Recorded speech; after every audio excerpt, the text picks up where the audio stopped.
Hello student, आज अपन 10th standard का first chapter start कर रहे हैं। इसके पहले के अपने जितने भी लेक्चर्स लिए थे वो सभी lectures 9th standard 8th standard से रिलेटेड थे, जिनका अपने को 10th स्टैंडर्ड में क्या होने वाला था, यूज होने वाला था। ओके तो आपने जो भी लिखा अभी तक, इसके पहले जो भी मैंने 11 लेक्चर आपको भेजे हैं वो सभी 11 लेक्चर्स का आपको एक रफ बुक में आपको लिख के रखना था।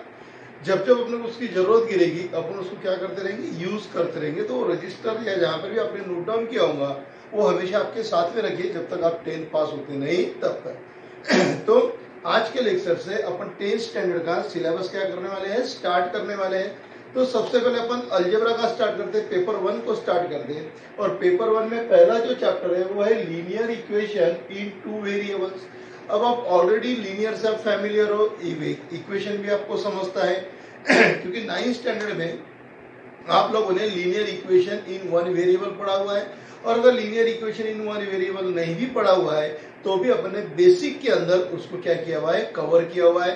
तो जिस किसी स्टूडेंट ने या जो लेट ज्वाइन हुआ होगा, जिसको ये पता नहीं है, तो वो कृपया यूट्यूब पे जाके बेसिक 1 से लेके बेसिक 11 तक जो अपने वीडियोस भेजे हुए उसको एक बार अच्छे से देख लेना, ताकि आप लोगों को 10th स्टैंडर्ड में किसी तरीके की परेशानी का सामना करने की जरूरत नहीं गिरने को आयदन में। तो आज से अपन स्टार्ट करने वाले हैं linear equation in 1 variable. Okay, ये लीनियर इक्वेशन इन 1 वेरिएबल, तो पहले अपन एक एक की डेफिनेशन समझ लेंगे कि लीनियर किसको बोलते हैं, इक्वेशन क्या रहता है, वेरिएबल्स क्या रहता है। कि जब तक अपने को हर चीज की या हर टर्म्स की अगर अपने को डेफिनेशन पता नहीं है तो फिर अपने को उससे रिलेटेड प्रॉब्लम सॉल्व करने के लिए परेशानी जाती है। तो अपन धीरे धीरे अपन ये चैप्टर को कैरी ऑन करते जाएंगे, आगे बढ़ाते जाएंगे। तो चलिए सबसे पहले मैं आपको इक्वेशन, फिर उसके बाद में लीनियर इक्वेशन, उससे रिलेटेड क्या बेसिक अपने को लगेगा उसकी अपन क्या करेंगे, स्टडी करेंगे। और हमेशा की तरह जैसा मैं आपको बताता हूँ कि आपको किस तरीके से वीडियो ऑब्जर्व करना है या वीडियो आपको देखना है, आपकी नोट्स आपको बनाना है, फिर से एक बार रिवाइज करा देता हूँ कि किस तरह आप लोग मेरा वीडियो वॉच करोगे। सबसे पहले क्या करना, नॉर्मल स्पीड में आप पूरा वीडियो देख लेना। बहुत सारे बच्चे क्या करते हैं, इसकी स्पीड बढ़ा देते हैं 1.5 1.2। कुछ बच्चे तो इतने विद्वान रहते हैं कि 2 स्पीड करके यानी डबल स्पीड करके वो देख लेते हैं। आपको मालूम है कि पिक्चर अगर फॉरवर्ड इसमें देखा हुआ है, स्पीड से अगर देखा है तो कुछ समझ में नहीं आता। और एक्चुअली ये पिक्चर नहीं है, ये तो अपना थ्योरी वाला पोर्शन है।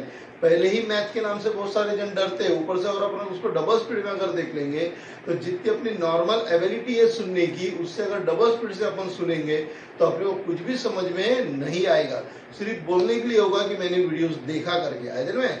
तो नॉर्मल स्पीड के अंदर पहले पूरा वीडियो देख लीजिए। फर्स्ट टाइम जब आप वीडियो देखते हो उस समय आपको नोट्स बनाने की, नोट डाउन करने की कोई भी जरूरत नहीं है। जब भी मैं आपको वीडियो भेजूंगा आप उसको पहले एक बार, जब भी आप फर्स्ट टाइम देखोगे तो वीडियो पहले अच्छी तरीके से पूरे कंसंट्रेशन से पहले वीडियो पूरा ऑब्जर्व कर लेना, पूरा अच्छी तरीके से देख लेना। पहली बार आप जब पूरा वीडियो आपको देखेगा तो आपको समझ में आएगा कि अपने को कहाँ कहाँ ब्रेक लेना है और अपने को कौन कौन से पॉइंट, कितने पॉइंट्स दिए हुए इस वीडियो के अंदर और कहाँ कहाँ पे अपने को नोट डाउन करना है। फिर सेकंड टाइम आप क्या करोगे, सेकंड टाइम आप वीडियो थोड़ा सा देखोगे, जहां आपको लगता है वहां पॉज करोगे। पॉज करने के बाद उसके करस्पॉन्डिंग आपको क्या बनाना है, नोट्स बनाना है। अरे में नोट्स हमेशा अच्छी तरीके से लिखिए, या सिर्फ लिखना है करके मत लिखिए। एक तो बहुत सारे बच्चों की हैंडराइटिंग पहले ही जबरदस्त रहती है कि उनको खुद को ही नहीं समझ में आता कि वो क्या लिख रहे हैं। अभी आप लोगों के पास में काफी समय है, आप आराम से अपने हिसाब से नोट्स बना सकते हो। और नोट्स अच्छी लैंग्वेज में लिखना, जब जहाँ तक डबल इंक का यूज करना, हेडिंग अलग कलर से लिखना, उसको अंडरलाइन करने का, मैटर जो उसमें कर वो अलग तरीके से आपने लिखते रहना। ये सब बातें आपके लिए पॉसिबल है। क्यों? क्योंकि वीडियोस आपके पास में है, आपकी जब इच्छा है तब आप उसको देख सकते हैं, जितनी बार आपकी इच्छा है उतनी बार भी आप उसको देख सकते हो। है तो नोट्स अच्छी तरीके से बनाना, उससे रिलेटेड जो भी आपको होमवर्क रहेगा, तो होमवर्क जब रहेगा तो उसके करस्पॉन्डिंग पहले आपको जो मैं पढ़ाता हूँ उसके एग्जाम्पल सॉल्व करना, उसके बाद में उससे रिलेटेड जो सॉल्व एग्जाम्पल है उसकी प्रैक्टिस करना। क्योंकि 10th स्टैंडर्ड में पेपर के अंदर सॉल्व एग्जाम्पल भी आते हैं। फिर सॉल्व एग्जाम्पल होने के बाद में एक्सरसाइज में जो प्रॉब्लम है उसको क्या करना, सॉल्व करना। तो इस तरीके से आपको मैथ्स की क्या है, पढ़ाई करना है। ये तरीके से आप पढ़ाई करोगे तो आपको किसी तरीके से कोई भी परेशानी होगी नहीं। ओके, और जब तक आपको वीडियो समझता नहीं तब तक आप एक बार, दो बार, तीन बार आप अपने हिसाब से उसको देखते रहिए। इन केस उसके बावजूद अगर आप नहीं समझा तो आप मुझे फोन से डायरेक्ट पूछ सकते हैं, सर ये पॉइंट जो इस चैप्टर में बोलो या इस वीडियो में ये जो पॉइंट है ये पॉइंट हमारा नहीं समझा, या आप मुझे एक पेज पे लिख के उसका फोटो भेज दीजिए। जैसे मेरा पॉसिबल होते जाएगा मैं आपको देख के उसका आंसर देते रहूँगा। आइजन में तो चलिए फिर अपन स्टार्ट करते हैं आज का पहला चैप्टर इस पेपर 1 का, लीनियर इक्वेशन इन 2 वेरिएबल। तो 10th स्टैंडर्ड में अपने लीनियर इक्वेशन इन 1 वेरिएबल की स्टडी कर चुके।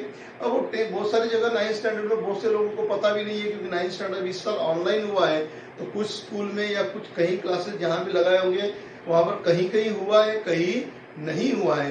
तो अपने को नहीं हुआ है ये समझ के ही अपने को 10th स्टैंडर्ड की पढ़ाई करना है, और उसीलिए मैंने आपको इसके पहले बेसिक के जो है वो 11 आपको वीडियोस भेज चुका हूँ। ओके, चलिए अब आते हैं अपन लीनियर इक्वेशन इन 2 वेरिएबल। तो सबसे पहले अपन एक्सप्रेशन क्या होता है उसकी बात कर लेंगे, क्योंकि अपने को ये टर्म्स देखना है। पहले अपन लीनियर देखेंगे, इक्वेशन देखेंगे, वेरिएबल देखेंगे। तो ये देखने के लिए अपने को कौन कौन सी बेसिक की जरूरत गिरेगी उसकी बात कर लेते हैं। तो पहले मैं यहाँ पे लिखता हूँ expression,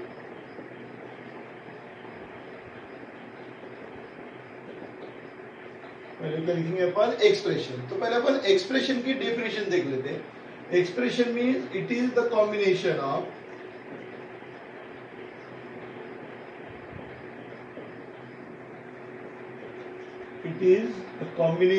of variables comma operators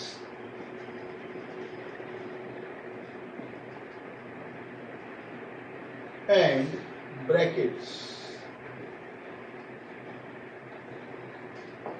Okay, it is the combination of variables, operators and bracket. Variables सभी को पता है, स्मॉल a से लेके z तक जाते हैं अपन। जनरली अपन जो वेरिएबल यूज करते हैं इसमें तो 2 ही वेरिएबल यूज करेंगे। आइदर में कहीं कहीं आपको x और y मिलेंगे, उनकी पेयर रहती X Y, M N, P Q, R S, T R, इस तरीके से उनकी क्या रहती, पेयर रहती। तो वेरिएबल्स मतलब ए से लेके जेड तक जो भी रहेंगे ये सभी आपके वेरिएबल्स में आएंगे। ऑपरेटर्स आपके पास में दिए हुए हैं। ऑपरेटर्स कौन थे आपके पास में? प्लस है, माइनस है, डिवाइड वाला है और मल्टीप्लीकेशन वाला है, ये आपके पास में ऑपरेटर्स दिए हुए। ब्रैकेट्स, ब्रैकेट्स भी आपके पास में अलग अलग टाइप के आपके पास में ब्रैकेट्स रहते हैं। ये एक ब्रैकेट है जिसको अपन राउंड ब्रैकेट बोलते हैं, या इसको कभी कभी पैरेंथेसिस भी बोला जाता है। दूसरा आपके पास में जो है इसको अपन स्क्वायर ब्रैकेट बोलते हैं, ये भी अपन एक्सप्रेशन के अंदर यूज करते हैं। एक्सप्रेशन अगर काफी बड़ा है तो एक और ब्रैकेट यूज होता है, जिस ब्रैकेट को अपन बोलते हैं कर्ली ब्रैकेट। जनरली आपका जो एक्सप्रेशन है उस एक्सप्रेशन के अंदर ये 3 टाइप के ब्रैकेट क्या करते हैं अपन यूज करते हैं। सबसे ज्यादा यूज किसका होता है? ओपन पैरेंथेसिस, ये जो है इसको अपन पैरेंथेसिस भी बोल सकते हैं, या इसको आप क्या बोल सकते हैं, राउंड ब्रैकेट भी बोलते हैं। ये स्क्वायर ब्रैकेट और ये कर्ली ब्रैकेट, तो ये सब मिला के जो बनता है उसको अपन क्या बोलते हैं? एक्सप्रेशन बोलते हैं। तो expression is the combination of variables, operators and brackets. Okay, तो किस तरीके से इनका कॉम्बिनेशन रहता है वो अपन यहाँ पे लिख लेते हैं। फॉर एग्जाम्पल ये लिख दिया मैंने x plus Y into 2x plus Y into 2।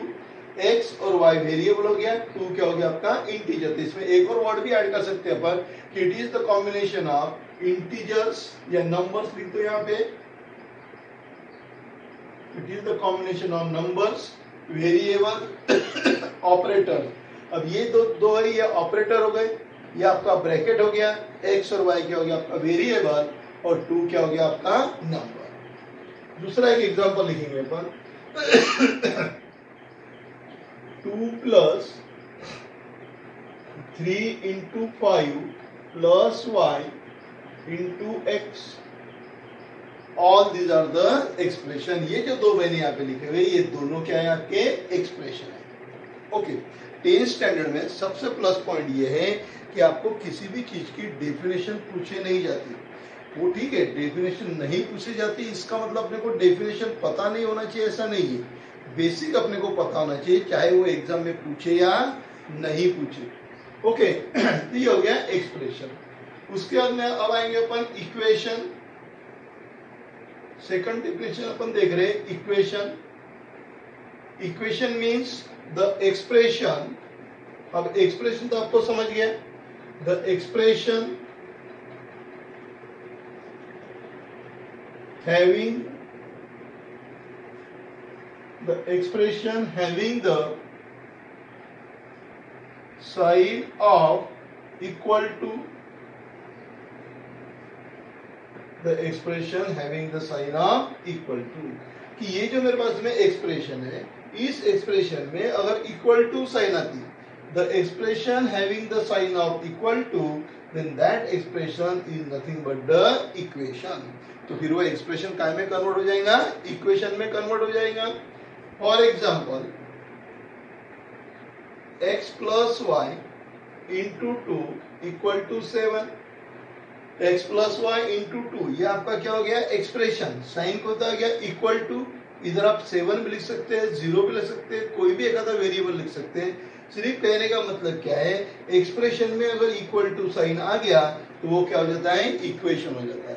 तो equation means the expression having the sign of equal to, या the expression involve the sign of equal to, when that expression is nothing but the equation. तो ये मेरा equation हो गया। क्यों? क्योंकि ये यहाँ तक एक्सप्रेशन है, इक्वल टू साइन आ गया, मतलब क्या हो गया, वो इक्वेशन हो गया। यहाँ आप कुछ भी रह सकता है, आपका वेरिएबल भी रह सकता है, नंबर भी यहाँ पे आप लिख सकते हो। ऐसे में दूसरा एग्जांपल ले लेंगे अपन, 3x plus 4y plus 7 equal to 0। यहां से यहां तक आपका क्या हो गया, एक्सप्रेशन। एक्सप्रेशन में क्या किया अपने, इक्वल टू लगा दिया, तो क्या हो गया, वो इक्वेशन हो गया। थर्ड नंबर का एग्जांपल ले लिया मैंने, X square plus twice X Y equal to 7। All these are the equation. क्यों इक्वेशन है? क्योंकि एक्सप्रेशन में कौन सा साइन आ गया, इक्वल टू साइन आ गया। All the expression having the sign of equal to, so that's why it is the equation. Okay? तो यहाँ पे अपने दो डेफिनेशन देखी।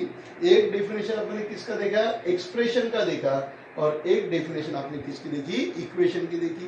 तो किसी ने अगर आपको एक्सप्रेशन पूछा तो आप उसको एक्सप्लेन करके दोगे, it is the combination of numbers, variables, operators and bracket. Example आपने लिखा, इक्वेशन में भी आपने लिख के दिया, the expression having the sign of equal to. ये जो आपके पास में एक्सप्रेशन है उसके अंदर मैं इक्वल टू साइन लगा देता हूं तो क्या हो गया आपका, फिर वो इक्वेशन हो गया। ओके, अब आएंगे अपन लीनियर की तरफ। तो मैं ये ऊपर वाला पार्ट मिटा देता हूं और फिर अपन कहां जाएंगे, लीनियर की तरफ जाएंगे कि लीनियर क्या होता है करके।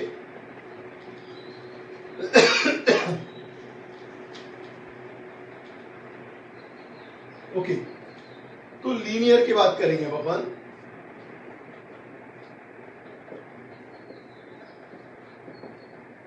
लीनियर का मतलब क्या होता है, the degree of equation, the degree of equation is 1, the degree of equation is 1। अब यहां पे एक वर्ड आ गया डिग्री, बहुत से जनों को पता है डिग्री किसको बोलते हैं। तो लीनियर यानी क्या हो गया, the degree of the equation is 1। सो पहले अपने को क्या देखना पड़ेगा, डिग्री देखना पड़ेगा कि डिग्री क्या होता है। तो डिग्री की भी बात कर लेते हैं अपन। डिग्री यानी क्या होता है, the power of a variable, the power of a variable, the power of a variable. अगर में तो वेरिएबल का जो पावर रहेगा उस पावर को क्या बोलते हैं अपन, डिग्री बोलते हैं। The power of a variable. अब पावर यानी क्या रहेगा, एक एक चीज का मीनिंग अपने को समझना है कि पावर यानी क्या रहेगा। समझ लो, मेरे पास में एक एग्जांपल लिखता हूं मैं यहाँ पे। यहां लिख दिया मैंने x plus Y square equal to 7। ये इक्वेशन है। ये x के यहाँ पे कुछ नहीं है, मतलब 1 है। तो x वेरिएबल का पावर कितना हो गया, 1। y वेरिएबल के टकले के ऊपर क्या लिखा हुआ है, 2। y वेरिएबल उसके टकले पे क्या लिखा हुआ है, 2। x के टकले पे कुछ नहीं था करके अपन ने क्या बोल दिया उसको 1। तो x जो है x का पावर कितना है 1, क्योंकि x जो है उसके ऊपर कौन सा नंबर लिखा हुआ है 1 लिखा हुआ है, तो x जो है उसका पावर 1 हो गया। y जो है उसका पावर कितना हो गया 2 हो गया। x का पावर 1 है और y का पावर क्या हो गया 2 हो गया। तो यहाँ पर x जो है ये जो टर्म है ये टर्म की डिग्री कितनी हो गई 1 और ये वाले टर्म्स की डिग्री कितनी हो गई 2। डिग्री यानी क्या है the power of a variable. Power किसको बोलते हैं, टकले के ऊपर जो नंबर रहता मतलब y raise to the power में जो रहेगा वो क्या हो जाएगा आपका डिग्री हो जाएगा। तो ये जो फर्स्ट टर्म जो है ये फर्स्ट टर्म की डिग्री कितनी है 1, इसकी डिग्री 1 है, ये वाले टर्म की डिग्री कितनी हो गई 2 हो गई। अरे ना क्यों, क्योंकि इसका पावर कितना है 2 है। वेरिएबल के टकले के ऊपर जो लिखा हुआ रहता उसको क्या बोलते हैं अपन पावर। तो वेरिएबल y वेरिएबल के ऊपर 2 लिखा है करके ये जो टर्म है इस टर्म की डिग्री 2 हो गई, इस टर्म की डिग्री क्या हो गई 1 हो गई। है ना। So the power of a variable is called as degree. Second example x cube 3x square y plus y square equal to 9।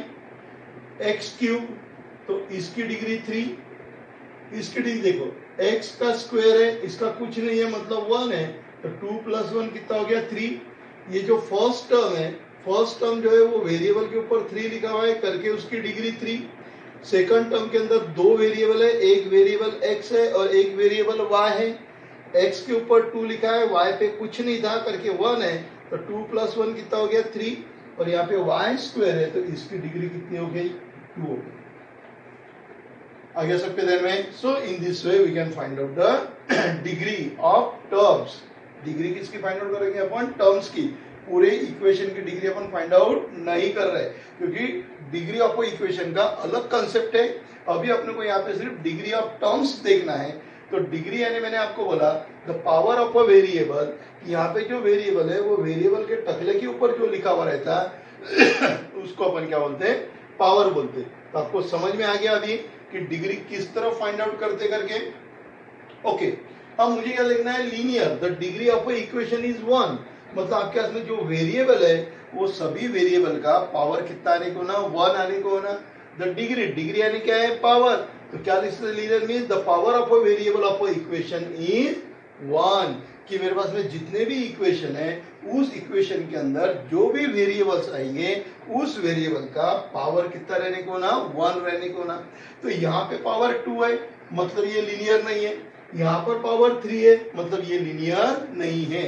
अगर में all the variables having the power 1, जितने भी आपके पास में वेरिएबल्स हैं वो सभी वेरिएबल्स का पावर कितना आने को ना 1 आने को ना।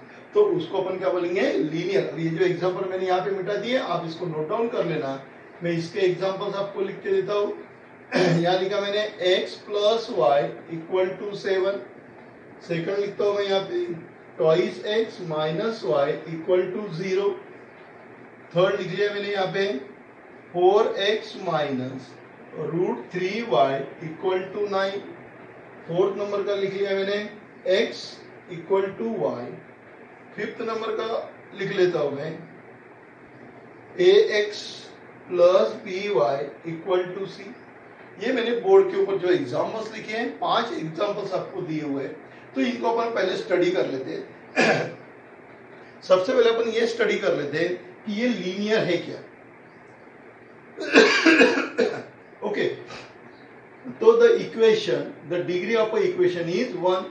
डिग्री मतलब आपको बोला है पावर ऑफ अ वेरिएबल, यानी आप ऐसा लिख सकते हैं the power of a variable of a equation is 1 is called as linear equation. Okay, तो ये जो मैंने बोर्ड के ऊपर 5 एग्जांपल्स आपको लिख के दिए, सबसे पहले ये चेक कर लो कि ये इक्वेशन है क्या। पहले अपन क्या चेक करेंगे कि वेदर दे आर इक्वेशन। अगर वो इक्वेशन है तो फिर अपन चेक करेंगे कि वो लीनियर है क्या, और बाद में अपन चेक करेंगे कि उसमें कितने वेरिएबल्स है। अब सबसे पहले ये जरूरत थी कि सर वेरिएबल्स का तो आपने कंसेप्ट बताया नहीं, आपने लीनियर की डेफिनेशन लिख के दिया, इक्वेशन की आपने डेफिनेशन लिख के दिया, उससे रिलेटेड जो बेसिक है उसकी भी आपने डेफिनेशन बता दिया या लिख के दिया हमको, लेकिन आपने वेरिएबल के बारे में कुछ बताया नहीं कि वेरिएबल क्या होता है। अब वेरिएबल यानी क्या है कि वो एक कंटेनर है। Variable is nothing but the container where we can store the value. आप जो भी वैल्यू दोगे वो वैल्यू पुट कहाँ करोगे आप, जहां जहां आपके पास में वेरिएबल्स है उस वेरिएबल पे आप वो क्या वैल्यू क्या करोगे, पुट करोगे। फॉर एग्जाम्पल अगर आपके मम्मी बोलो, पिताजी बोलो या बड़ा भाई जो भी कुछ रहेगा, मार्केट से अगर कोई सामान लाता है, किराना दुकान से कोई सामान लाता है, तो किराना दुकान वाला तो आपको पॉलीथीन में या पेपर में रैप करके दे देता है, फिर घर आने के बाद में आप उसको ऐसे ही नहीं रखते, आए बराबर आप उसको पॉलीथीन बोलो, रैप जो पेपर में वैसा वैसा आप उसको ड्रावर बोलो, या जो उसके करस्पॉन्डिंग कपबोर्ड आपके घर में उसमें आप ले जाके वैसे ही रख देते क्या, आप उसको वैसा नहीं रखते। आप क्या करते, उसको निकालते हो, आप मतलब आपके घर वाले निकालते हैं, आप उसको निकालते हो और उसके प्रॉपर जो कंटेनर्स है, जो जार होगा आपके पास में, प्लास्टिक का होगा, कांच का होगा, जो भी जार्स होंगे उसके करस्पॉन्डिंग जो भी आपके यहाँ पॉट होंगे, उस पॉट के अंदर आप क्या करते हैं, उसको भर देते और फिर पॉलीथीन वगैरह रास्ते पे फेंक देते हैं, है कि नहीं। हमेशा की तरह जैसे पुरानी आदत है आप लोगों को, नरेंद्र मोदी कितना भी चिल्ता रहे कि भैया कचरे वाला आया, कचरा उसमें डालो, लेकिन अपन लोग आदत से मजबूर रहते, अपना काम हो गया कि अपन पॉलीथीन खिड़की में से फेंक देने का, अजय में। चलिए, तो क्या करते हैं आप लोग, जो भी मार्केट से आप जो सामान लाते हो उस सामान को उस कंटेनर के अंदर डाल के आप क्या करते हो, उसको स्टोर करके रखते हो। तो उसी तरीके से ये जो वेरिएबल्स है, ये वेरिएबल्स भी यहाँ पे कंटेनर का ही काम करते हैं। अब ये कंटेनर का काम करते हैं मतलब आप जो भी वैल्यू दोगे, x इक्वल टू 5 आप यहाँ पे पुट करोगे, y इक्वल टू 2 यहाँ पे आप पुट करोगे, तो जो भी वैल्यू आपको मिलेगी वो वैल्यू आप करस्पॉन्डिंग वेरिएबल में क्या करते हैं, पुट करते। तो variable is nothing but the container. तो वेरिएबल किसका काम करेगा, कंटेनर का काम करेगा, where we can use the value and it can store the value. Okay, तो ये मैंने जो बोर्ड के ऊपर एग्जांपल्स लिखे हैं, पहले इसको स्टडी कर लो आप। तो ये सभी मेरे पास में इक्वेशन है, all these are the equation, क्योंकि सभी जगह इक्वल टू साइन आया हुआ है। ओके, तो ये मेरा हो गया इक्वेशन। उसके बाद में ये लीनियर है, क्या देखेंगे, लीनियर बोले तो आपने क्या चेक करना है कि ये जितनी भी टर्म्स है, जैसे यहाँ पे 2 टर्म्स है, ये जितनी भी टर्म्स है, ये सभी टर्म्स का वेरिएबल के टर्म्स का ये कांस्टेंट टर्म है। कांस्टेंट टर्म की बात नहीं कर रहे हैं अपन, क्योंकि कांस्टेंट टर्म का हमेशा डिग्री 0 ही रहेगा। So we cannot tell about the constant term. We are only talking about the terms which having the variable. तो जिस टर्म में वेरिएबल है अपन उसी की बात कर रहे हैं। तो अपन जो डिग्री चेक करेंगे, जो पावर चेक करेंगे, वो वेरिएबल की करेंगे, कांस्टेंट की नहीं करेंगे, कांस्टेंट की नहीं करेंगे, है ना। तो यहाँ पे ये वेरिएबल है, इसके टकले पे कुछ नहीं है, 1 है, मतलब ये लीनियर है, यानी पावर 1 है, मतलब डिग्री 1 है, डिग्री 1 है तो लीनियर है, इसकी भी डिग्री 1 है। तो यहाँ पे जितने भी मैंने वेरिएबल्स लिखे वो सभी वेरिएबल का पावर 1 है, क्योंकि एक के भी ऊपर नंबर लिखा हुआ नहीं है, और बाय डिफॉल्ट अगर लिखा हुआ नहीं है तो अपन उसको क्या कंसिडर करते हैं, 1। जैसे किसी नंबर को अगर साइन नहीं है तो by default that number is positive. जैसे मैंने यहाँ पे 3 लिखा और आपको बोला कि check whether it is positive और नेगेटिव, तो आप क्या बोलोगे, पॉजिटिव। क्यों, by default the number having the sign of plus, by default तो साइन इज प्लस। तो यहाँ पर जितने भी वेरिएबल्स मैंने लिखे हुए हैं ये सभी वेरिएबल का पावर 1 है। Each term which contains the variable, जिस टर्म्स में वेरिएबल है उन सभी का पावर कितना है, 1 है। यानी अब आपको पता चल गया कि ये इक्वेशन भी है क्योंकि इक्वल टू साइन है, जितने भी वेरिएबल्स है सभी वेरिएबल का पावर 1 है, मतलब ये लीनियर इक्वेशन हो गया। अब अपने को देखना है इन 2 वेरिएबल। तो यहाँ पर देखो 2 वेरिएबल है, यानी linear equation in 2 variable, all these having the linear equation in 2 variable. Equation क्योंकि इक्वल टू साइन है, लीनियर क्योंकि सबका पावर 1 है, बाद में 2 वेरिएबल क्योंकि सभी जगह कितने हैं, 2 वेरिएबल। जरूरी नहीं कि हर जगह x और y आएगा, कहीं कहीं पर m भी आ सकता है। ये भी आपका एग्जांपल वैलिड है, ये भी एग्जांपल वैलिड है। ये जो पहले 5 एग्जांपल लिखे इसमें वेरिएबल x और y है, और इसमें वेरिएबल क्या है, m और n वेरिएबल है। ओके, अब उनके साथ में जो नंबर है, जैसे ये x के साथ में यहाँ पे 4 है, y के साथ में यहाँ पे √3 है, ये क्या बोलते हैं, तो इनको अपन बोलते हैं कोएफिशिएंट। इनको क्या बोलते हैं अपन, कोएफिशिएंट। जैसे यहाँ x, इसके सामने कुछ नहीं है मतलब 1 है, ये x के साथ में 2 है ना। तो this number is called as coefficient. तो कोएफिशिएंट मतलब the number associated with the variable. ये भी बहुत बार आते रहेगा, कोएफिशिएंट कोएफिशिएंट कोएफिशिएंट में बहुत बार बोलते रहूंगा। जैसे अपन आगे बढ़ते जाएंगे, प्रॉब्लम सॉल्व करते रहेंगे, तो आपको बोलूंगा एक्स का कोएफिशिएंट, वाई का कोएफिशिएंट, तो फिर आपको कोएफिशिएंट यानी पता होना चाहिए। Coefficient means the number associated with the variable, यानी वेरिएबल के साथ में जो नंबर आएगा उस नंबर को क्या बोलते हैं अपन, कोएफिशिएंट। और अगर किसी वेरिएबल के सामने नंबर दिया हुआ नहीं है तो वो उसका कोएफिशिएंट कितना रहेगा, 1 रहेगा। चाहे तो आपको यहाँ पे डेफिनेशन लिख के देता हूं।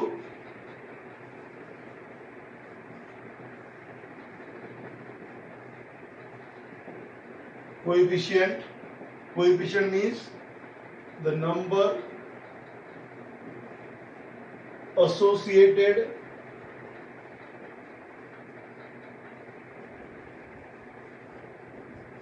with variable